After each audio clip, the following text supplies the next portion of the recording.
BJP ने बाबूलाल मरांडी को प्रदेश अध्यक्ष नियुक्त किया और अब भव्य ताजपोशी की तैयारी जो है बीजेपी शुरू कर दी है। इस वक्त हमारे साथ बातचीत के लिए मौजूद हैं बीजेपी प्रवक्ता प्रतुल सहदेव जी। प्रतुल जी, प्रदेश अध्यक्ष की एक तरह से कहें तो नियुक्ति हुई या उन्हें अब चुना गया, लेकिन इतनी बड़ी तैयारी ताजपोशी की, आखिर ऐसा क्यों? कहाँ, कौन सी तैयारी की बात आप कर रहे हैं? ये तो स्पॉन्टेनियस कार्यकर्ताओं का उत्साह है। उनका मन था कि एक बड़े जगह पर ये हो। वो तो चाहते थे कि मोराबादी मैदान में हो, लेकिन कम समय था और बाबूलाल मरांडी जी को जल्दी प्रभार लेना था, तो हम लोगों ने कार्निवल हॉल में व्यवस्था की है। और ये स्पॉन्टेनियस कार्यकर्ताओं का उत्साह है, इसमें हमारा कोई लेना देना नहीं है। ये उनकी इच्छा के बदौलत ये कार्यक्रम हो रहा है। वो चाहते थे कि वो प्रदेश से हर एक कोने से बड़ी संख्या में आए और बाबूलाल जी मरांडी जी के नेतृत्व में इस निकम्मी और भ्रष्ट सरकार को उखाड़ फेंकने का संकल्प लेके इस सरकार के खिलाफ अंतिम युद्ध का बिगुल फूके। तो ये कार्यकर्ताओं का उत्साह है जो आपको कल देखने को मिलेगा। लेकिन ठीक है, आप कह रहे हैं कि कार्यकर्ताओं का उत्साह है, लेकिन जो सत्ता पक्ष है वो आरोप लगा रही है कि बस एक ब्रांडिंग करने की कोशिश की जा रही है। पुराना बोतल है और उस पर नया पैकेट लगाकर जो है बैनर लगा करके एक तरह से ब्रांडिंग करने की कोशिश। कांग्रेस को शायद राहुल गांधी की बार बार ब्रांडिंग करने की ज़रूरत पड़ती है, इसलिए हर एक चुनाव से पहले उनको लॉन्च किया जाता है। लेकिन वो फुस पटाखा नहीं होता, फुस बम, वो हर एक बार फुस हो जाते हैं। बाबूलाल मरांडी जी को किसी पैकेजिंग या ब्रांडिंग की आवश्यकता नहीं है।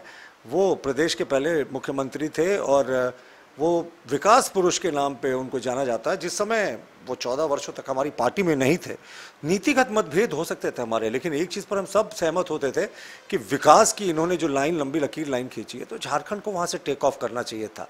ये तो बदकिस्मती कोएलिशन गवर्नमेंट्स के कारण वैसा टेक ऑफ नहीं कर पाए जो 5 वर्ष रघुवर दास जी के नेतृत्व में फिर हम लोगों ने विकास किया। अब बाबूलाल मरांडी जी के नेतृत्व में झारखंड भाजपा आपको जुझारू तेवर में, जिस लड़ाई की शुरुआत दीपक प्रकाश जी ने कार्यकर्ताओं का उत्साह भरकर किया था इस सरकार के खिलाफ में, उसे अब अंजाम तक हम बाबूलाल मरांडी जी के नेतृत्व में पहुंचाएंगे।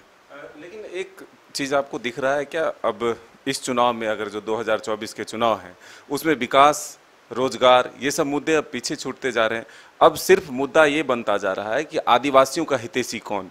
एक तरफ चेहरा मुख्यमंत्री के तौर पर हेमंत सोरेन है, दूसरी तरफ बीजेपी ने अब प्रदेश अध्यक्ष का कमान बाबूलाल को दिया है। तो अब लड़ाई वो सब विषय छोड़कर सिर्फ आदिवासी के हितैषी कौन, इस पर शिफ्ट हो रहा है। मदन जी, एक बड़ा आपके दर्शकों को आपके माध्यम से मैं इंपॉर्टेंट तथ्य बताना चाहूँगा कि रोजगार, स्वरोजगार हमारे एजेंडा से कभी नहीं हटा। प्रधानमंत्री जी ने घोषणा की थी कि 2 करोड़ रोजगार, स्वरोजगार की व्यवस्था करेंगे।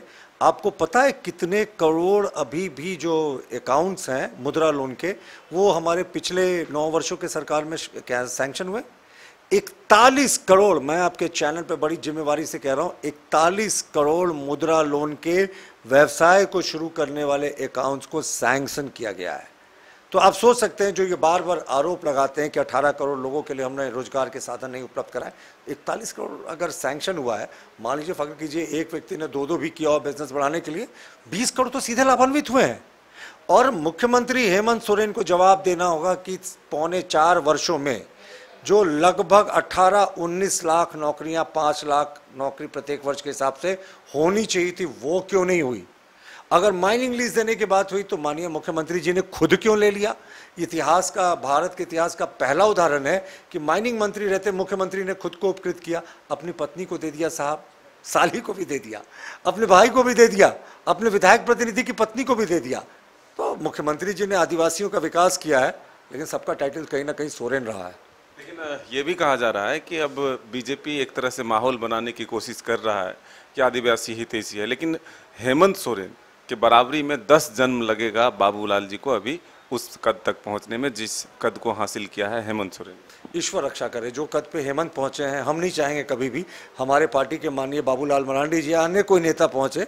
ऐसा ईश्वर उन्हीं को ये ऊंचाई मुबारक दे। आप देखें इस राज्य का track record, national crime record bureau के आंकड़ों से आप देखेंगे 5500 बेटियों के साथ बलात्कार हुआ है, 1/3 बेटियां उसमें आदिवासी हैं और सिर्फ 22 लोगों की स्पीडी ट्रायल के जरिए में सजा हुई है। यानी लगभग 5500 बेटियां जो हैं वो अभी भी न्याय की गुहार लगा रही हैं। और जेएमएम ने अपने मैनिफेस्टो में लिखा था कि रेप केसेस में 1 वर्ष के भीतर फास्ट ट्रैक कोर्ट से हम सजा देंगे, सीआरपीसी के प्रावधानों के अनुसार रेप केसेस में 3 महीने के भीतर चार्जशीट होना है। कितने चार्जशीट हुए हैं? कितने आदिवासियों को डाइन बिसाई के नाम पर हत्या कर दी गई? कितने आदिवासियों को इस सरकार को श्वेत पत्र जारी करके बताना चाहिए कितनी नौकरियां इन्होंने आदिवासियों को दी है। और ये जो पंचायत सचिव को जो 2500 नौकरियां देने के लिए पीठ थपथपाते हैं, तो इनके कार्मिक विभाग ने 19 जनवरी 2022 को तो एक संकल्प पत्र निकालकर इस विज्ञापन को ही रद्द कर दिया था, जिससे 2200 नौकरियां 2500 नौकरियां भी हुई। तो ये तो आदिवासी विरोधी सरकार है, हमें इनसे कोई तुलना नहीं करनी। ये भी एक बातें आ रही हैं कि अब जो नई कार्यकारिणी का गठन होगा उसमें जेवीएम के नेताओं को अधिक तरजीह दी जाएगी, जगह दिया जाएगा, जिससे कि बीजेपी में फूट भी हो जाएगा, ऐसा कहा जा रहा है। ये सत्ता पक्ष के लोगों का कहना। जेवीएम कौन से जेवीएम की आप बात कर रहे हैं? जेवीएम तो अस्तित्व में ही नहीं है साहब, सब भारतीय जनता पार्टी के सदस्य हैं। मार्च 2020 में जब बाबूलाल मरांडी जी के पार्टी का विधिवत इलेक्शन कमीशन में एक तरीके से अपने पार्टी को इन्होंने विलय कर दिया, भारतीय जनता पार्टी में इलेक्शन कमीशन ने इनके सिंबल को फ्रीज कर लिया और जेवीएम का विलय हो गया भाजपा में। अब तो सब भाजपा के कार्यकर्ता हैं, राष्ट्रवादी कार्यकर्ता हैं। अब जेवीएम और भाजपा कहाँ, सब हमारे कार्यकर्ता हैं बीजेपी के। अब कोई अलग नजरिए से किसी को भी देखने की आवश्यकता नहीं है। और हमारे राष्ट्रवादी दल के सब कार्यकर्ता हैं और सब कार्यकर्ताओं ने पिछले 3 वर्षों से सरकार के खिलाफ जमीन पर उतरकर लड़ाई लड़ी है। लेकिन ये कहा जा रहा है कि राह आसान कर दिया आप लोगों ने, बाबूलाल जी को अपना प्रदेश का नेतृत्व या कमान सौंपकर। जेएमएम और कांग्रेस कह रही है कि अगर कोई दूसरा चेहरा होता तो थोड़ी मुश्किलें होती, लेकिन अब बाबूलाल जी के आ जाने से मैदान खाली है।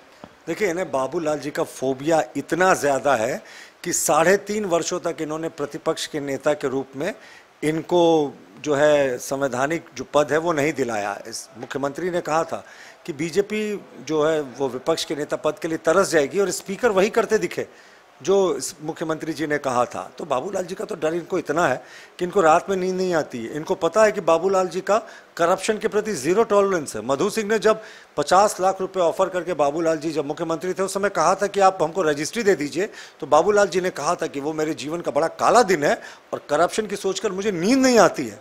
तो जब वैसा व्यक्ति के हाथ में प्रदेश भाजपा की बागडोर होगी जिसे करप्शन पर 0 टॉलरेंस है, तो यकीन मानिए सोरेन परिवार के लिए तो मुश्किलें बढ़ेंगी। तो ये थे प्रतुल सहदेव जी, जिन्होंने साफ तौर पर कहा कि बाबूलाल जी को कमान जो सौंपा गया है इससे बीजेपी के कार्यकर्ता और नेता काफ़ी उत्साहित हैं। कल भव्य तैयारी भी हो रही है उनकी ताजपोशी की, उनके पदभार ग्रहण को लेकर के। अब देखना होगा कि आने वाले वक्त में यह ताजपोशी और ये जो जिम्मेदारी है वो कितना परिणाम में बदलता और कितनी सफलता हासिल हो पाती है। अपने सहयोगी कौशल के साथ मदन सिंह, न्यूज़ बाइस्कोप रांची।